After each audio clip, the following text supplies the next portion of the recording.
Amiga y amigo migrante, recuerda que el Estado mexicano está obligado a garantizar el ejercicio de tus derechos y obligaciones como persona extranjera, sin importar tu situación migratoria. Siempre haz valer tus derechos.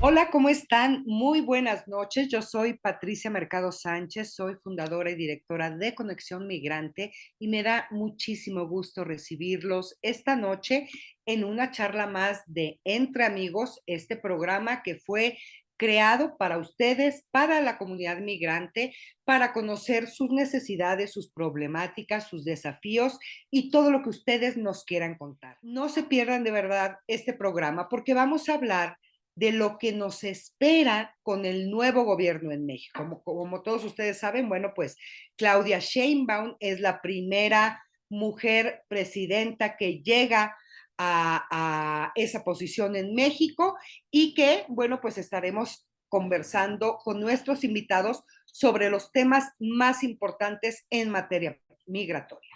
Para empezar, antes de cualquier otra cosa, pues vamos a ir con nuestro resumen de noticias. Y bueno, como ya les comentaba, ya no es noticia que en México empieza una nueva administración.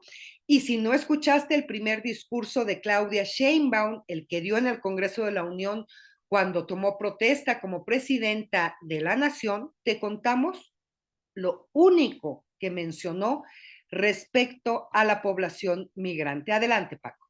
México es maravilloso gracias a nuestros paisanos y paisanas, héroes y heroínas que viven en Estados Unidos y que con amor a su familia y a la patria envían su apoyo todos los meses.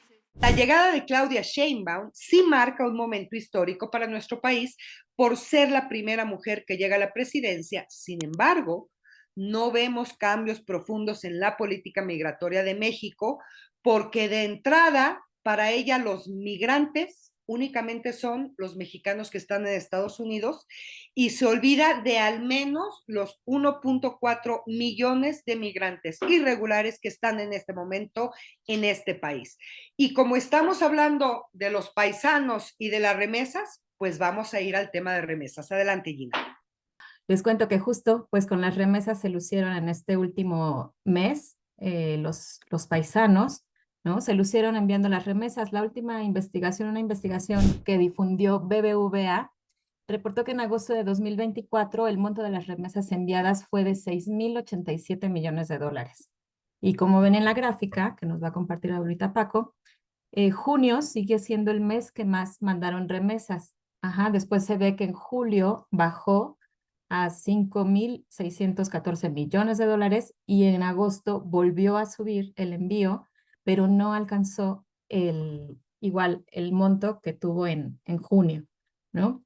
Y bueno, BBVA Research explicó que este aumento pues se debe a que la mayoría de las remesas enviadas a México llegan desde Estados Unidos, desde donde vive el 95% de la población migrante mexicana en el exterior, y la variación del precio del dólar, por supuesto, influyó porque subió el peso, perdón, subió el precio del dólar y eso modificó las cantidades, ¿no? de las remesas que se enviaron. Pati. Bueno, y no todos los migrantes están en Estados Unidos, ni todos son mexicanos. Hay un montón de migrantes que están en este momento en México y hoy, bueno, ayer sucedió una tragedia terrible. Es otra realidad, es la de los miles de migrantes que cruzan nuestro territorio. Y pues les queremos contar en Chiapas, exactamente en el tramo carretero Villa Comaltitlán, Huixtla, la noche del martes, un grupo de 33 migrantes fue atacado con armas de fuego por parte del ejército. Los medios locales fueron los que empezaron a difundir lo que había pasado y la versión de la Secretaría de la Defensa Nacional es que dos integrantes del ejército mexicano dispararon contra una camioneta de redilas donde viajaban migrantes. Dispararon, dice la SEDEN en un comunicado, porque al efectuar reconocimientos terrestres detectaron un vehículo tipo pickup que iba a alta velocidad y huyó al verlos. Atrás de esa pickup que huyó iban 2 camionetas de redilas, como las que usan, así lo ponen, los grupos delincuenciales de la región. En fin, el personal militar dice que escuchó detonaciones y 2 elementos decidieron disparar. Y pues en el camino fallecieron 4 personas, hay 12 lesionados y 17 migrantes que salieron ilesos. Eran 33 migrantes de nacionalidad egipcia, nepalí, cubana, hindú, pakistaní y árabe. Los heridos fueron trasladados al Hospital General de Huixtla en Chiapas, donde otras 2 personas murieron, mientras que 17 migrantes que resultaron ilesos fueron puestos a disposición del Instituto Nacional de Migración. La Sedena aseguró que los 2 militares que dispararon fueron separados de sus funciones y que el hecho se hizo del conocimiento de la Fiscalía General de la República. La Fiscalía acaba de emitir un comunicado hace algunos minutos diciendo que está investigando los hechos, que los militares dicen que les dispararon desde las otras camionetas y que por eso dispararon, y que todo está en investigación. Evidentemente, organizaciones civiles que defienden los derechos humanos de los migrantes, la ACNUR y la Conferencia del Episcopado Mexicano condenaron el hecho y exigen que haya una investigación con total imparcialidad. El episcopado en particular dijo que además del uso desproporcionado de la fuerza letal por parte de agentes del Estado hacia la población inmigrante, también enfatizó que eventos como este no son un hecho aislado y que se debe a la militarización de la política migratoria en México. Una tragedia de verdad terrible que coincidentemente es el segundo día en el que Claudia Sheinbaum es presidenta de México y que habrá que ver qué pasa de aquí en adelante con este nuevo gobierno. Por lo pronto nos vamos a ir a un bloque publicitario y entonces sí, ya vamos a regresar con nuestros invitados para hablar sobre qué nos espera con este nuevo gobierno de Claudia Sheinbaum en materia migratoria. No, mi amor, no me regales nada. Con tu amor es más que suficiente.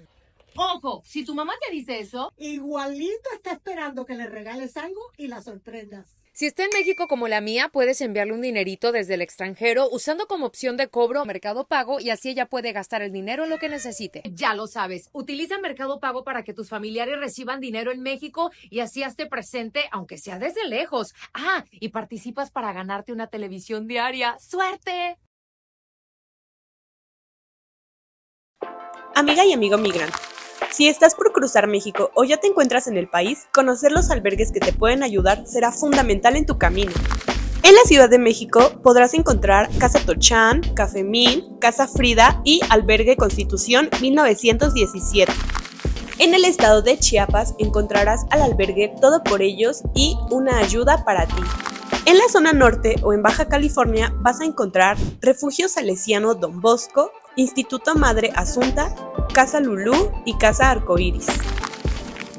Para conocer su ubicación y todos los detalles, visita conexionmigrante.com.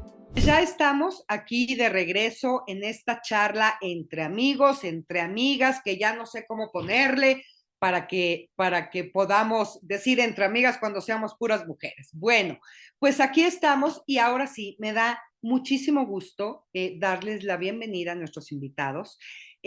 Primero, el doctor Camilo Pérez Bustillo, él es profesor de estudios étnicos en St. Mary's College de California y cofundador de Testigos en la Frontera y del Tribunal Internacional de Conciencia de los Pueblos en Movimiento.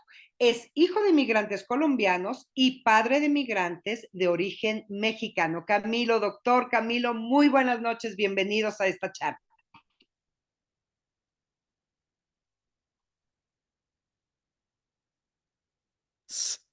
No sé si ya me pueden escuchar. Ya te podemos escuchar perfecto. Muchísimas gracias. Un honor, un privilegio estar aquí en este espacio. Gracias. Gracias. Y también se encuentra con nosotros Sandra Álvarez Orozco, y es la directora general de Sin Fronteras, que es una organización en México que ayuda, apoya a la comunidad migrante en tránsito. Sandra, es un honor recibirte esta noche en Entre Amigos. No, hombre, al contrario, muchísimas gracias, Patti, Gina, Selene, Paco y a todo su equipo. Y bueno, y un honor estar contigo, Camila, nuevamente es un placer y muchísimas gracias por la invitación.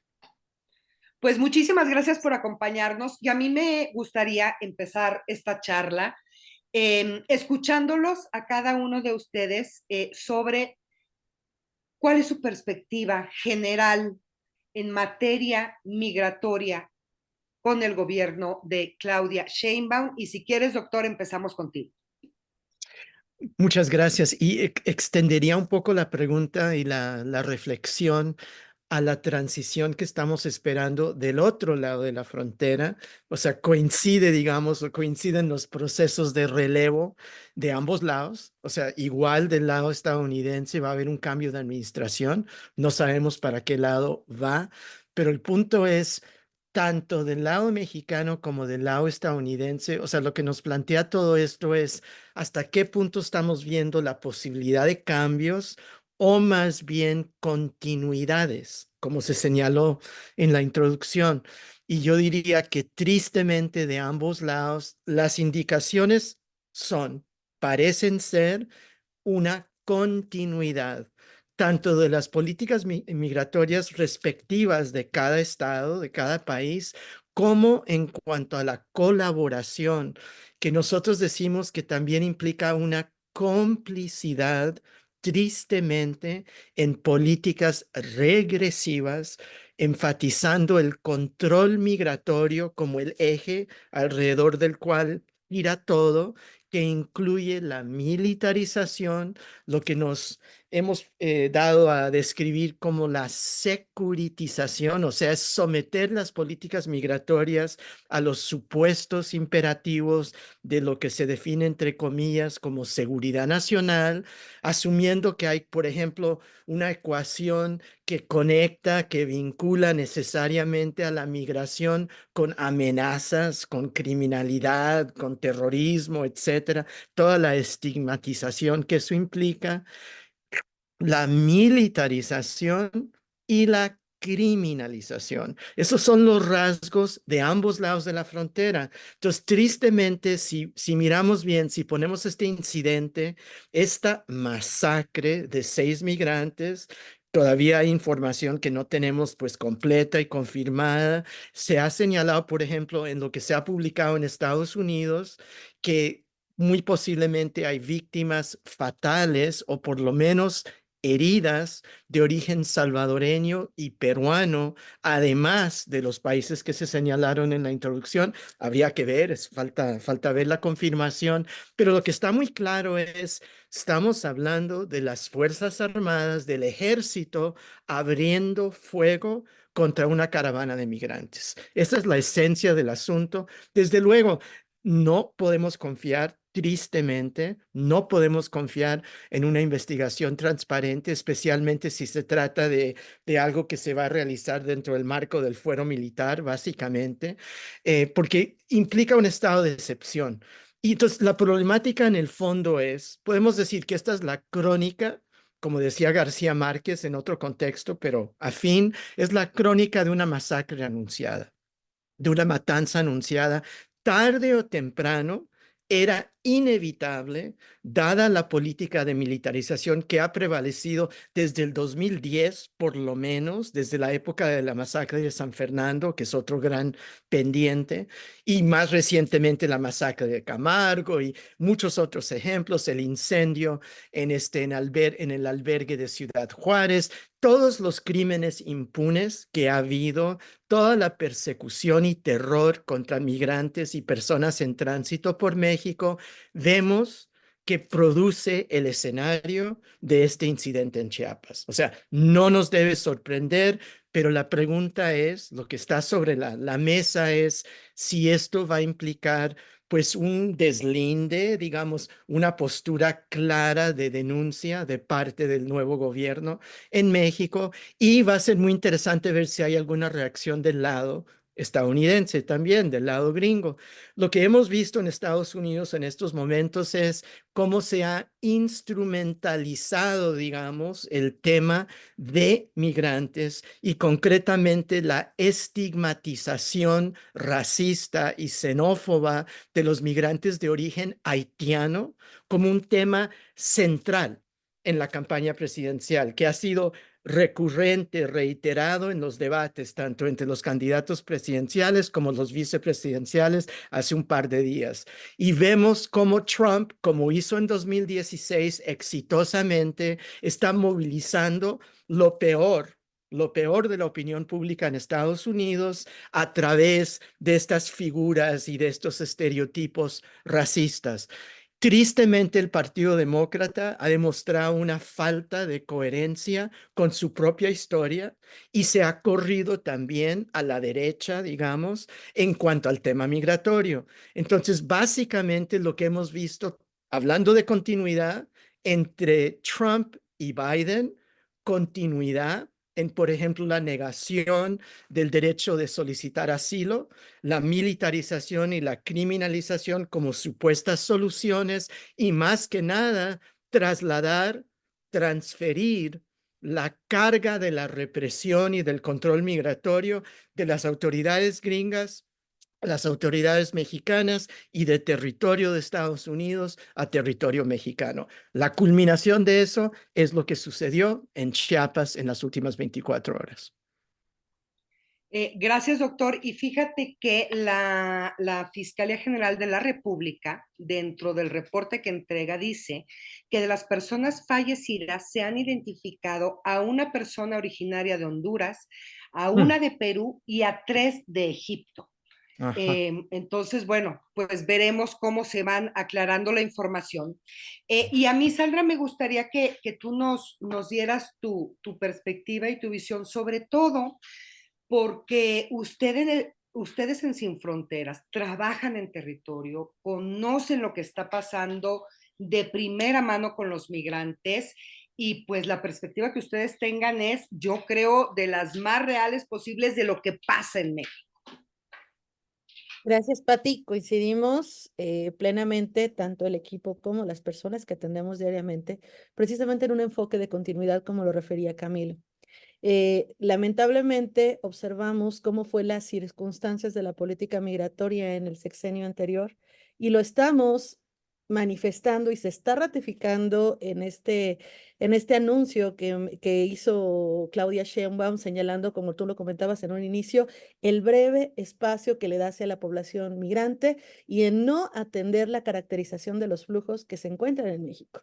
México, como este país rico en tránsito, destino, retorno y origen, y no consideró todo ese gran matiz que tenemos nosotros en los flujos migratorios, y eso refrenda una situación, el desconocimiento hacia la política migratoria. Y eso es eminentemente grave, porque lo estamos observando ya de manera directa en la práctica y se ve reflejado en obstáculos y violaciones claras a los derechos humanos a las personas. Y es ahí donde partimos nosotros como sociedad civil, la importancia de considerar que son las personas realmente las afectadas o beneficiadas con los procesos de las políticas migratorias existentes. Y dentro del discurso, bien lo manejaba Claudia Sheinbaum, nos mantendremos bajo un respeto irrestricto a los derechos humanos. Situación que observamos no fue así en lo que ocurrió directamente en Chiapas. Y algo que nos preocupa muchísimo es lo que mencionaba Camilo y que justamente en la mañana platicando con mi equipo revisábamos. Todo se está tejiendo de tal manera que sea no una visualización directa a los derechos humanos, como el tema que tocaste de militarización. Desde 2019 y específicamente en 2022, varias organizaciones de la sociedad civil nos unimos para crear un informe que se llamó Bajo la Bota. Este informe lo pueden consultar muy ciertamente. Son casos de personas que han sido violentadas o que sus derechos han sido violentadas por este efecto de la militarización. Llámese Guardia Nacional y el efecto sobre todo de la militarización tanto en fronteras, pero no obstante también en tránsito y durante el trayecto de las personas en territorio.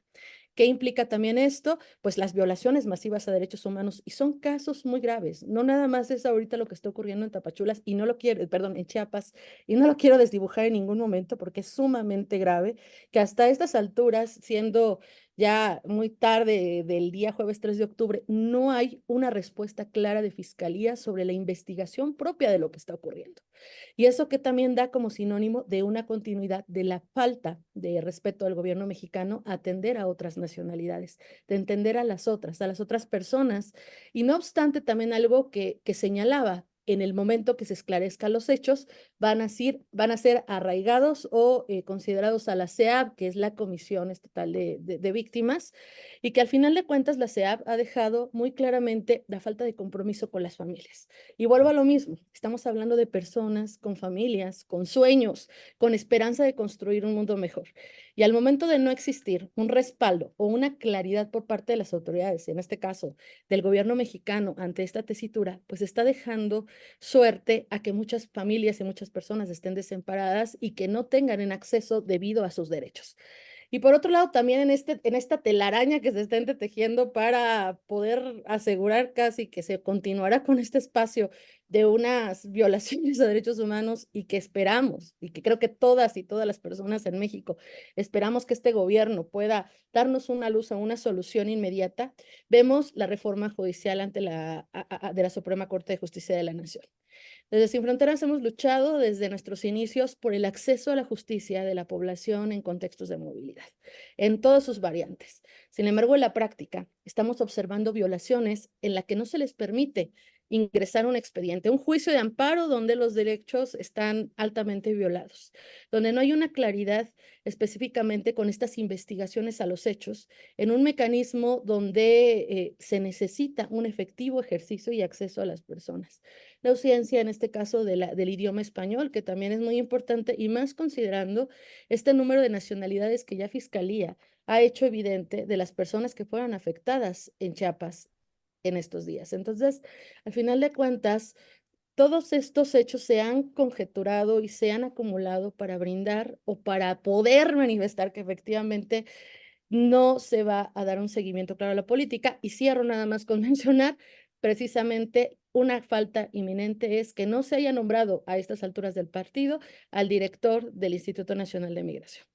¿Qué ha pasado? Seguirá la ratificación de Francisco Garduño, no continuará la ratificación de Francisco Garduño, y al final de cuentas hay que recordar que Francisco Garduño, con su calidad de militar, con esta calidad de represión, y a la que se encuentra subsumido en un juicio ante las violaciones ocurridas precisamente en el incendio de Ciudad Juárez, continúe al mando de una de las instituciones más importantes que otorgan y deben de respetar los derechos de las personas migrantes. Entonces, ¿qué podríamos decir? Estamos en esta incertidumbre, obviamente, ante el diálogo abierto como sociedad civil para poder ayudar o para poder mejorar estos diálogos de comunicación que desafortunadamente también en el sexenio pasado no fueron los adecuados.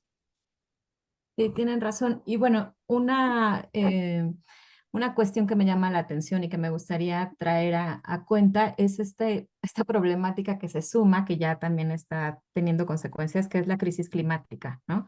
He escuchado a muchas organizaciones súper preocupadas por el tema, pues porque es lo que ya se está viviendo, ¿no? Y este no nombramiento de la situación migrante que pues se combina con estos fenómenos climáticos que van a estar, o sea, ya no se van a detener, ¿no? Entonces, me llama la atención y no sé, Camilo, me gustaría preguntarte si eso tiene que ver también con que sean contra haitianos quienes están haciendo esta campaña, porque se sabe su territorio por temblores o por huracanes, ya es inhabitable, ¿no? Igual la gobernabilidad del país ya es nula.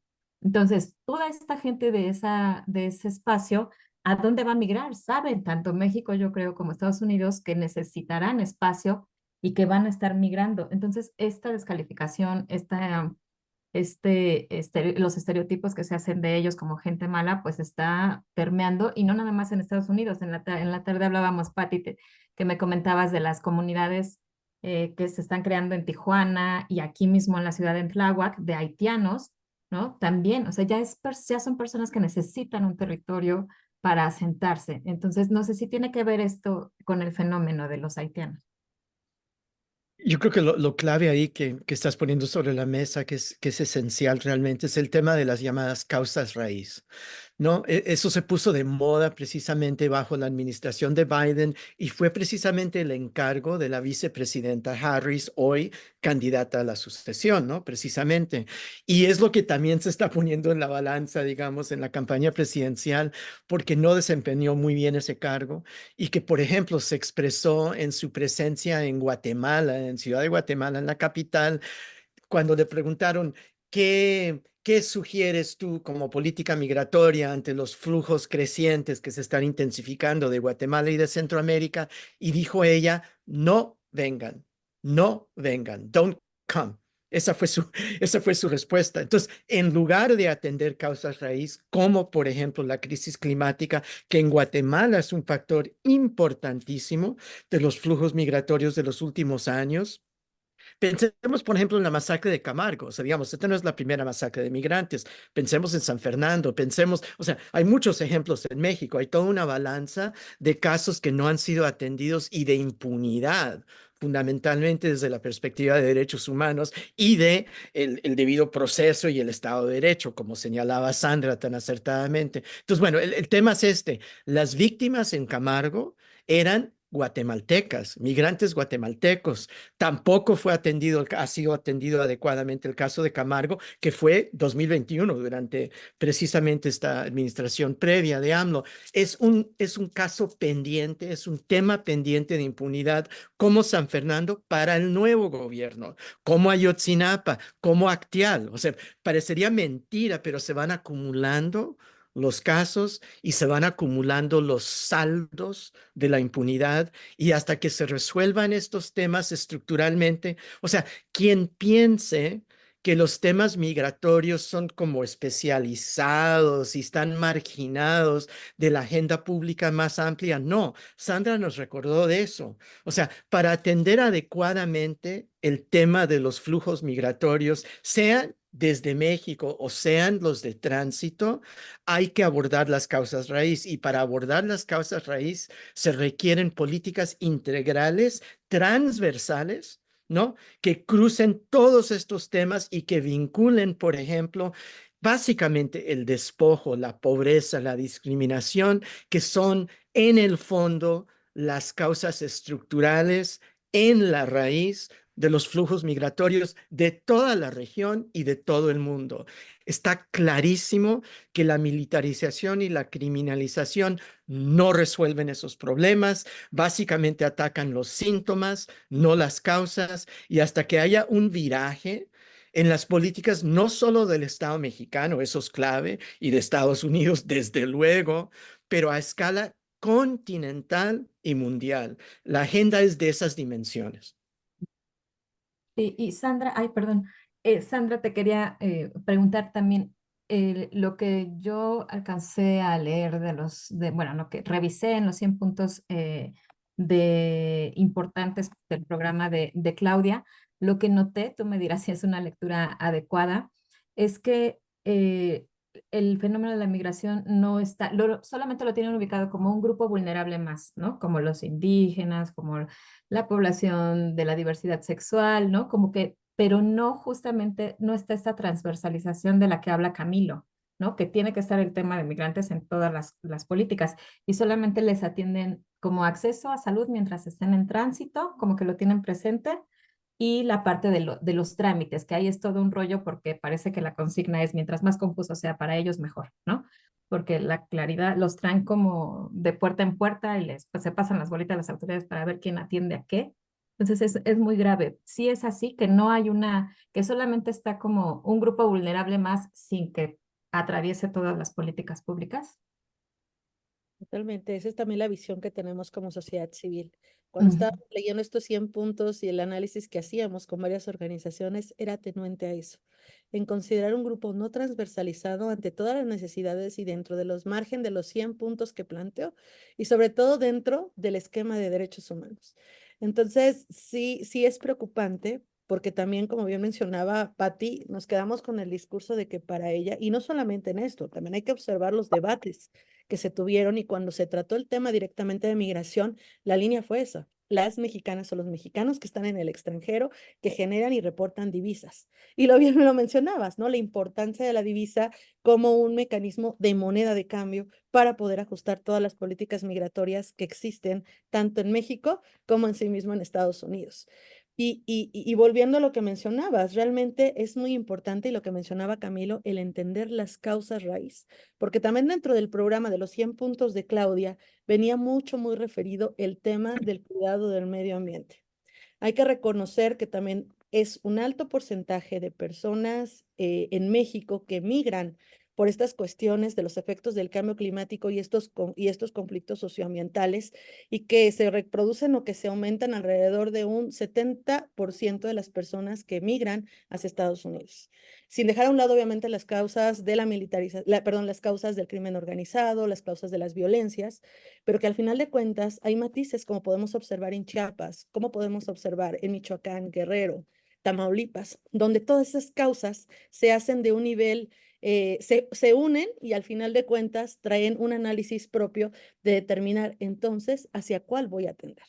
Entonces, es un fenómeno multicausal, un fenómeno que hemos detectado desde hace muchos años, y que finalmente con las caravanas migrantes, cuando menos desde Sin Fronteras te podemos decir, ya empezamos a detectar todos estos matices de la multicausalidad que orienta, que en una sola persona pueden variar o pueden existir cada una de estas causas de origen.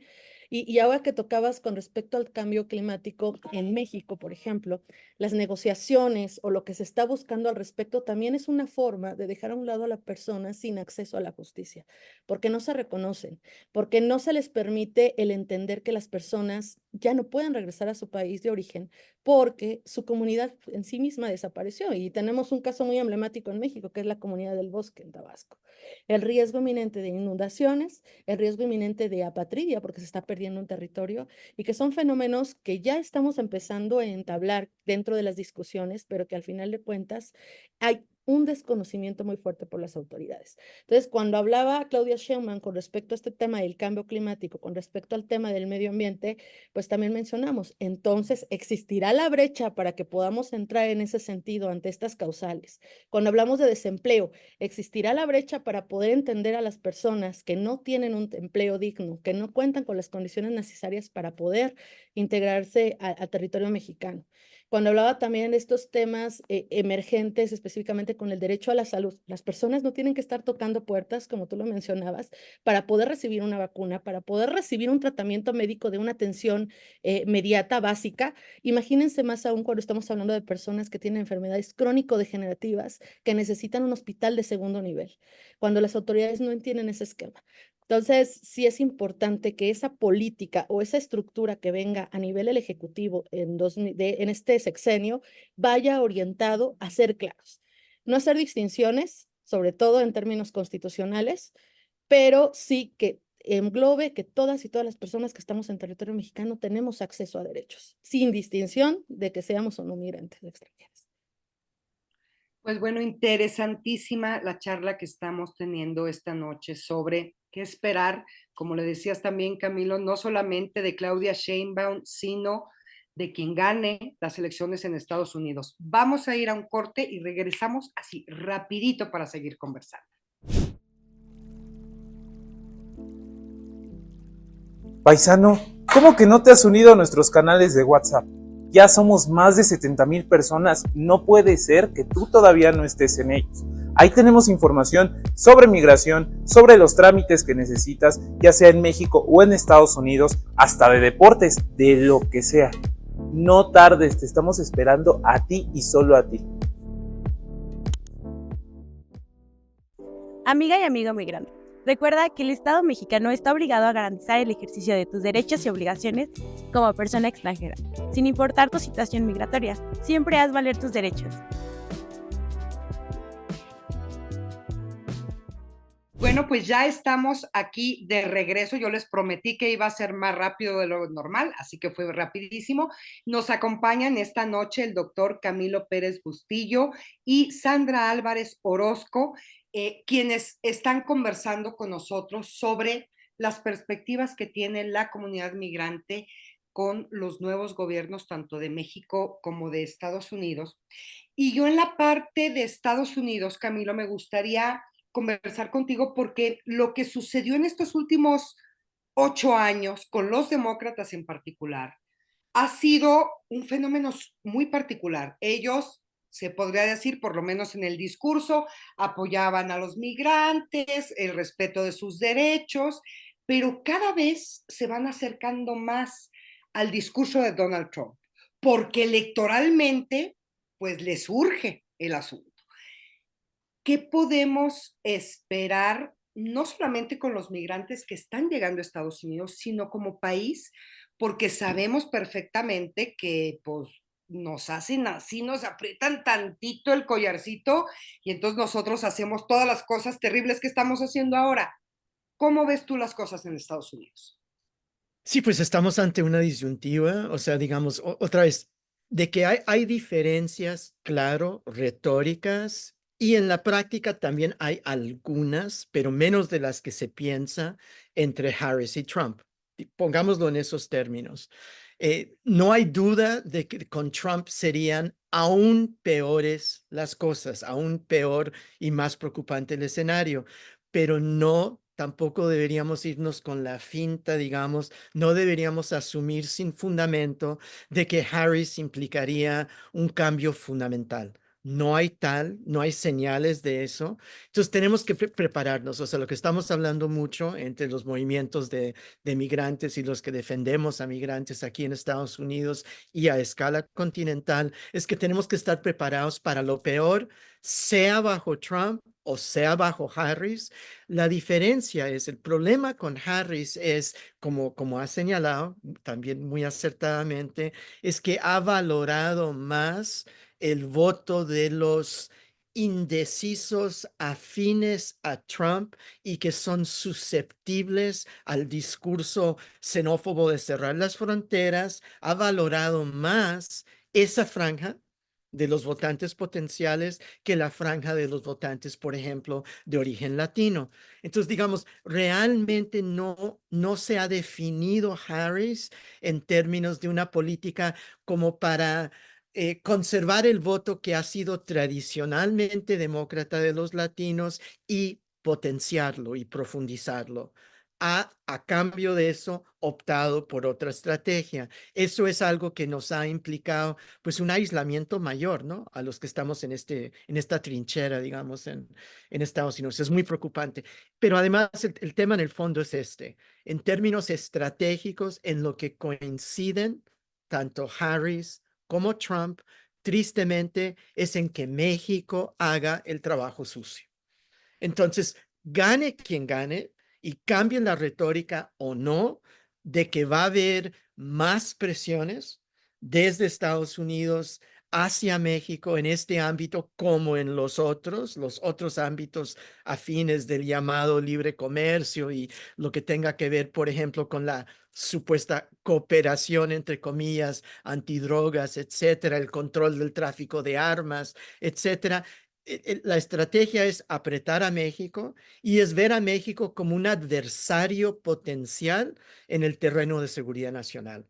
Eso es lo más grave en estos momentos y eso no va a variar entre Trump y Harris en cuanto a, digamos, la esencia de las políticas. Lo que va a variar es la retórica. Va a haber variantes discursivas, pero no reales, no sustanciales.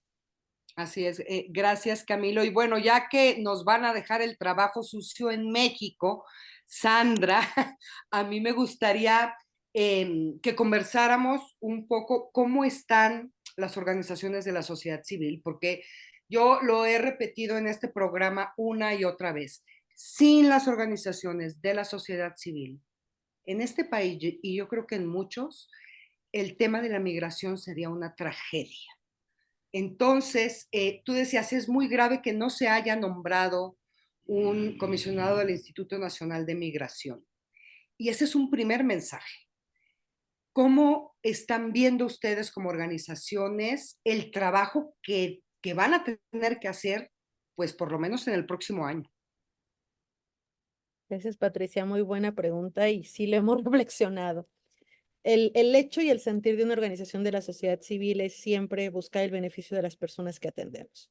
Lamentablemente, ante el sexenio anterior, y esperemos que no, sí hubo una vigilancia a nivel institucional, a nivel de infraestructura, pero también el nivel del número de casos de personas que día a día migran, ¿no? Y que al final de cuentas vemos una situación de una emergencia de acogida, no puedo decir quizá una crisis en tal medida, porque hay intervención, como tú bien mencionas, de sociedad civil y de varios albergues, donde están los albergues y las instituciones colapsadas, donde los casos y el número de personas para brindar esa atención es realizar la actividad que le correspondería directamente al Estado. Es una responsabilidad clara del Estado y el Estado veía en su momento, en el sexenio anterior, a la sociedad civil como un obstáculo propio para llegar a sus fines. ¿Y qué fue lo que comenzó a hacer? Pues obviamente a desestructurar las organizaciones, a darle en la parte económica y financiera, ante este terrorismo fiscal, ante estas observaciones directas, ante estos maltratos en las mañaneras, y que al final de cuentas desarman el trabajo articulado que se brinda desde sociedad civil en primer momento. Dos, el cierre para poder realizar ese vínculo, ese espacio que en años anteriores habíamos ganado con el objetivo de buscar un diálogo. No es confrontación, es diálogo para mejorar las condiciones de vida de las personas. Y es algo que queremos hacer como sociedad civil en esta administración, buscar la apertura de los caminos y de buscar la solución a los contextos que estamos viviendo ahora. Por otro lado, también algo que nos preocupa muchísimo es precisamente ante una emergencia como la que estamos viviendo actual en todas sus dimensiones desde el aspecto migratorio, no hay los elementos especiales o mínimos del Estado para que podamos garantizar ese acceso. Y como te comentaba a un inicio, todo se está cerrando de tal medida que no tengamos margen de acción para poder accionar. Ahora bien, gran parte de las organizaciones de sociedad civil contamos con aparatos legales para brindar atención a las personas desde una enteramente legal, desde acompañamiento psicojurídico, de contención, de acompañamiento de incidencia. También desde este lado se ve muy reforzado porque el cambio o la reforma judicial está afectando directamente a las personas. El acceso a la justicia, el poder acceder a esos derechos se ve altamente fracturado. Entonces, el nivel de defensa o el nivel de acción que tenemos como sociedad civil, a menos que no nos unamos todas y todos, que es lo que estamos haciendo, que es un momento muy oportuno para decir, ya no importa de qué, si estás atendiendo temas migratorios, vámonos en temas de derechos humanos. ¿Por qué es lo que necesita México y por qué es lo que necesitan las personas que toda sociedad civil está atendiendo? Es un panorama que está difícil, pero que al final de cuentas nuestra labor, nuestro mandato es luchar por los derechos de las personas y seguiremos hasta el final, en la última línea, siempre buscando los derechos de ellas. Sí, San. Y bueno, no sé, Camilo o Sandra, ¿qué mensaje podrían decirle también a las personas que no estamos en una situación de movilidad, que tenemos un espacio para vivir acá? Porque a veces también, o sea, es muy importante hablar de lo macro, ¿no? De lo que se tiene que hacer.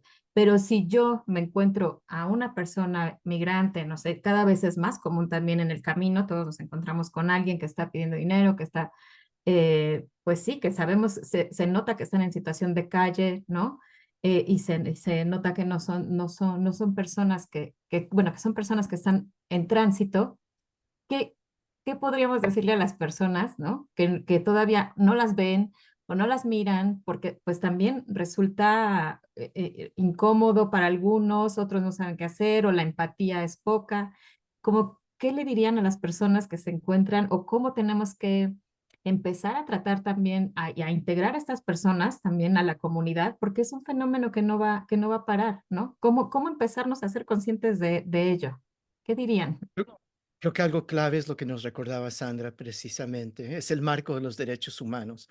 Desde la perspectiva de los derechos humanos, desde ese horizonte de lo que estamos hablando, cuando hablamos de movilidad humana, sea migración, sea refugio, sea la forma que tome, o por ejemplo, el derecho a no ser desplazado o desplazada forzosamente, de lo que estamos hablando en el fondo es el derecho a una vida digna. y hay toda una jurisprudencia de la Corte Interamericana y hay constituciones y principios constitucionales convergentes a escala latinoamericana y mundial sobre ese tema. Y la Constitución de Italia y de Alemania, o sea, digamos, en todo el mundo está ese referente de alguna manera del derecho a una vida digna, a lo que nos referimos cuando hablamos de los derechos económicos, sociales y culturales.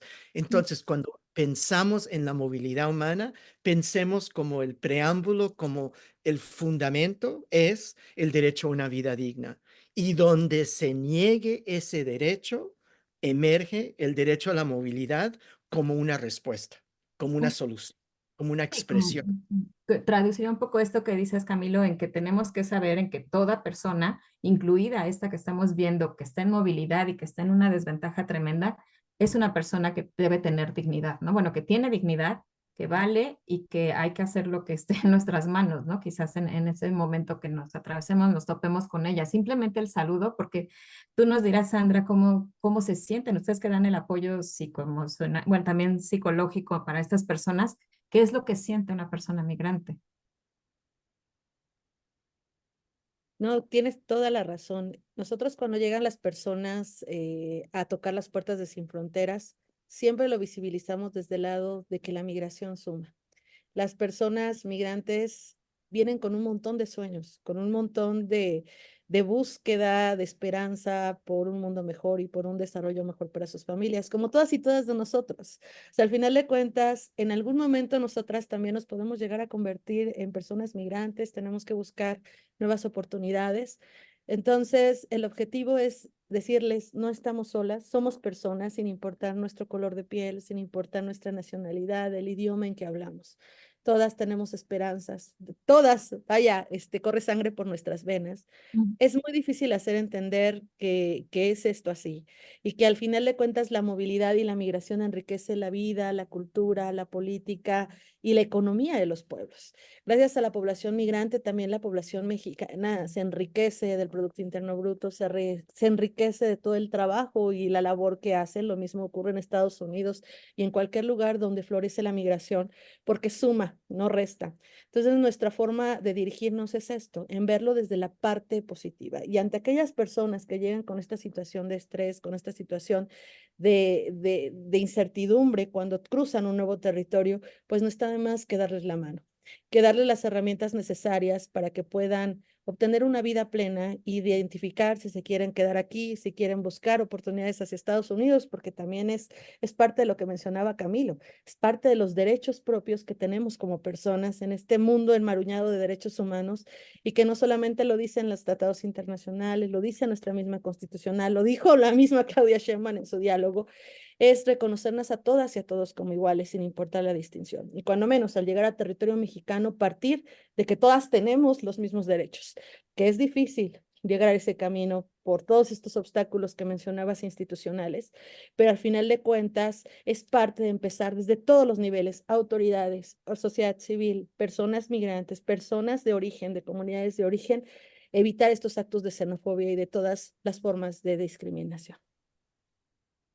Y Pues, nomás una frasecita para adelante, sintetizar Camilo. rapidísimo. Todos los derechos para todas y todos sin fronteras, en resumidas cuentas. Exactamente, Por ahí es que exactamente. ese es el Por horizonte.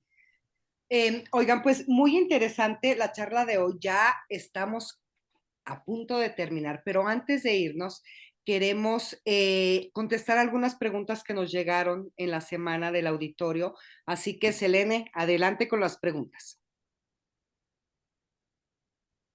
Gracias, Pati. Gracias a todos. Muy, muy, muy interesante. Vamos a contestar un par de preguntas que nos parece importante contestar aquí porque son preguntas que se han repetido en la semana. La primera es de Adrián y nos estaba preguntando si él va y se entrega a la frontera con Estados Unidos, ¿le dan asilo? Esa fue la primera pregunta de Adrián.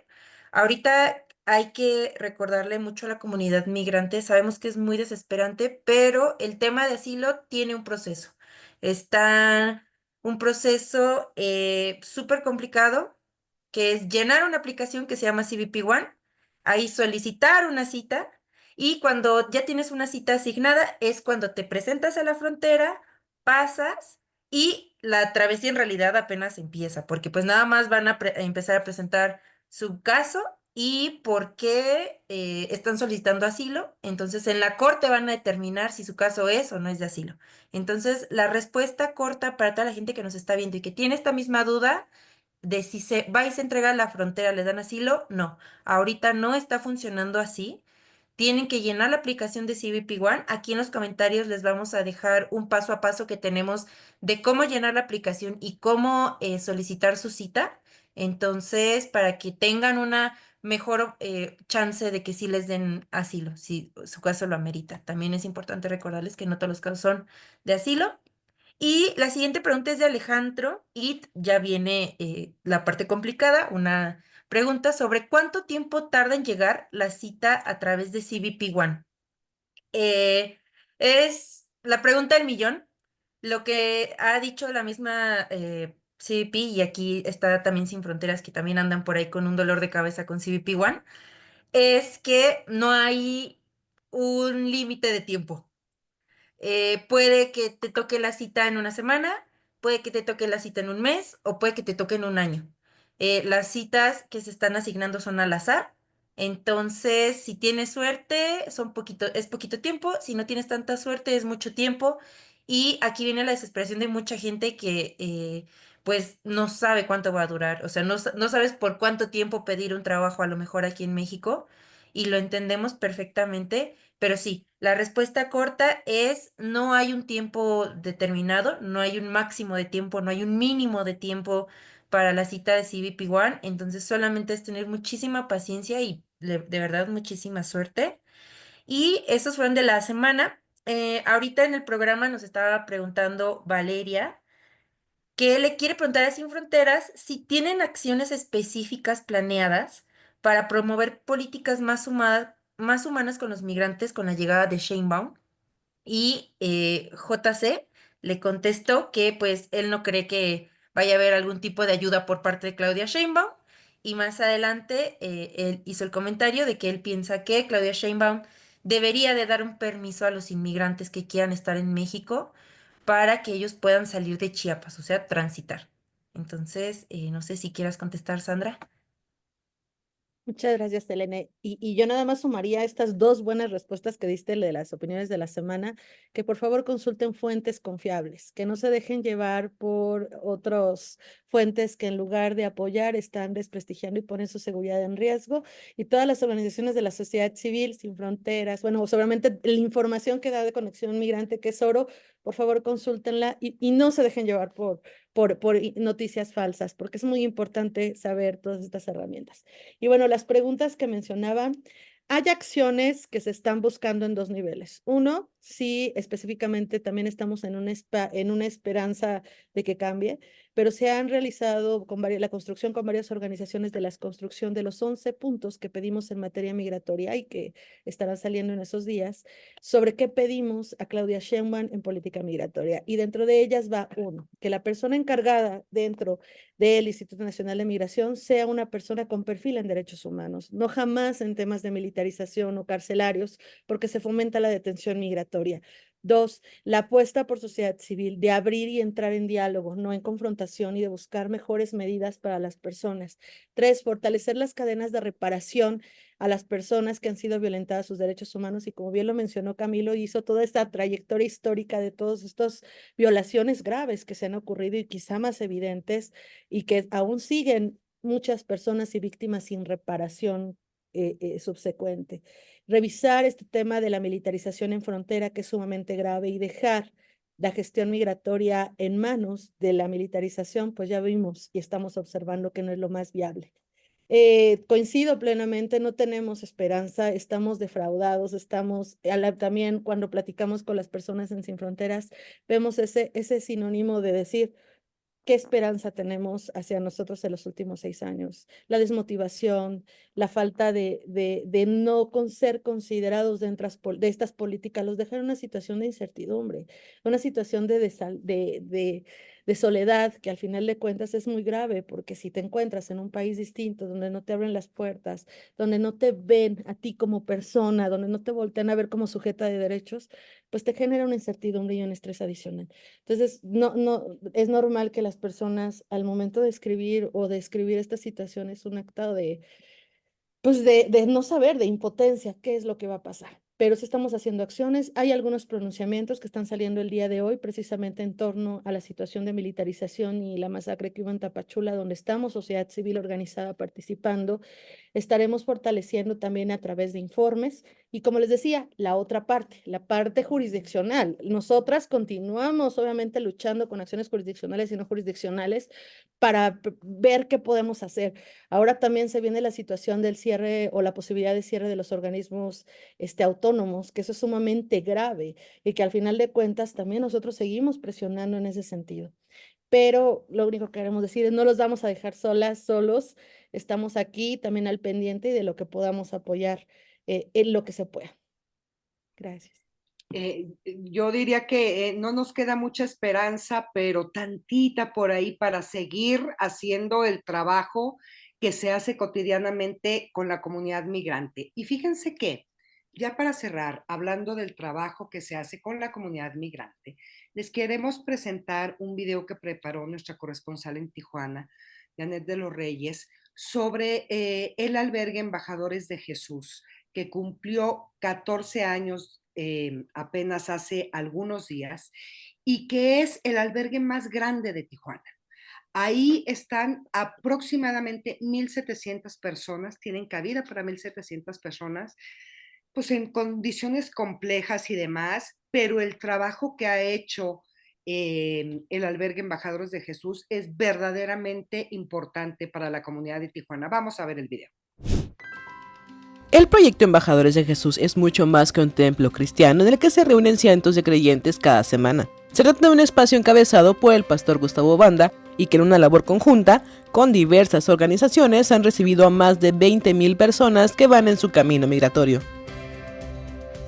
Embajadores de Jesús es una comunidad situada en medio de una zona a la que poco a poco llegan los servicios de urbanización como el drenaje y la pavimentación.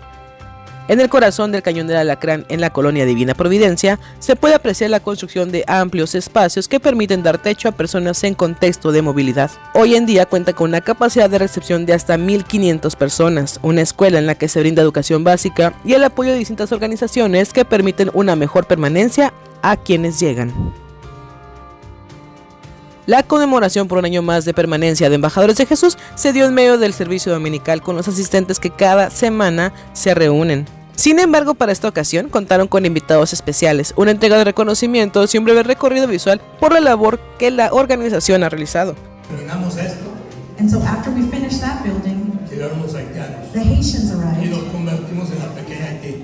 And then we became the little Haiti. Que sí. Llegaron miles. Thousands arrived. Y tuvimos que hacer casas para ellos. Ante la situación migratoria que se desarrolla en la frontera sur del país, principalmente en el estado de Chiapas, el pastor Banda tomará acción. Durante el recuento del trabajo de Embajadores de Jesús, destacó que el próximo proyecto en abril será un espacio en Tapachula, Chiapas. Ahí están nuestros hermanos de Tapachula. These are our brothers here in Tapachula. Pastors in Tapachula. Los están matando allá. They're killing people out in Tapachula. Cerraron 100 iglesias. They closed down 100 churches there. Es por eso que voy a dejar mi testamento. That's why I'm going to leave my testament, my will, Y vamos a Tapachula. and we're going to go down to Con la Tapachula cobertura de Dios. with the covering of God. El líder religioso no olvidó las experiencias de represión y acoso que vivió por parte del gobierno local, principalmente durante la llegada de la primera caravana migrante. En este lugar, In this place, el gobierno ha peleado con nosotros. the government has opposed us, Y ahora tenemos un gobierno amigo. but now we have an amicable relationships. Y cuando el gobierno trabaja con la sociedad, And when the government works together with society, grandes cosas se pueden hacer. great things can. Al terminar el servicio religioso, se organizó una comida comunitaria en la que mujeres que residen en el albergue prepararon cientos de pupusas, platillo tradicional de El Salvador. Para Conexión Migrante, Janet de los Reyes. Oigan, qué emoción me da que ya les están metiendo pavimentación al albergue, porque de verdad llegar llegar es una tortura, no saben, si para uno que no va migrando es una tortura, imagínense para la gente que están en la frontera y que la regresan y que tiene que llegar ahí. Entonces, qué buenas noticias, primero que les están pavimentando la entrada y segundo, que lleguen a Chiapas, porque creo que ahí hay una urgencia de apoyo y de ayuda para la comunidad migrante. Gina, tú tienes un anuncio antes de irnos, ándale. Sí, muy, muy emocionados estamos de que en nuestra página web, pues ya tenemos ahí la manera que desde ahí puedan consultar el más reciente programa de Entre Amigos y enterarse de cuál va a ser el tema de la siguiente semana, que siempre los esperamos los jueves a las 7 p.m. en Ciudad de México, y ahí tienen las horas de Pacífico, Centro y Este en distintos momentos, pero siempre recuerden que en YouTube también encuentran todo el historial de nuestros programas, donde, bueno, tenemos invitados súper interesantes como ahora Camilo y Sandra que nos acompañaron, y pues seguiremos dándoles el servicio y pues alimentando ese stock de programas. Pues ahí tienen, oigan, pues muchísimas gracias, primero por acompañarnos, por escucharnos, por tomar ideas. Y segundo, bueno, pues a nuestros invitados, Sandra, muchísimas gracias de verdad por acompañarnos esta noche. Camilo, muchísimas gracias por acompañarnos. Gracias por sus conocimientos, sus perspectivas y que esperemos, esto ya nomás va a ser un milagro de la Virgen de Guadalupe, ¿verdad? Que esperemos que las cosas mejoren, que haya mejores alternativas para la comunidad migrante y que existan las organizaciones adecuadas para que los acompañemos en el camino. Gracias, Sandra y Camilo, por acompañarnos esta noche. Gracias. Gracias a ustedes por su labor, Conexión Migrante y Sin Fronteras. Muchas gracias. Y aquí abajo les pusimos en los comentarios el link de Sin Fronteras, el link ¿de qué pusimos el link del doctor Camilo, Selene? Los testigos en la frontera. Ok, perfecto. Ahí están, por si tienen alguna duda, denle clic, pueden entrar. Y aquí estamos, como ustedes ya saben, cada semana, jueves 7 de la tarde, hora Ciudad de México, con esta charla entre amigos, entre amigas, con temas que le interesan a ustedes, a la comunidad migrante. Así que, pues, nos vemos el siguiente jueves, no lo olviden, 7 de la tarde, hora Ciudad de México. Por lo pronto, que tengan un maravilloso fin de semana y nos vemos pronto. Gracias.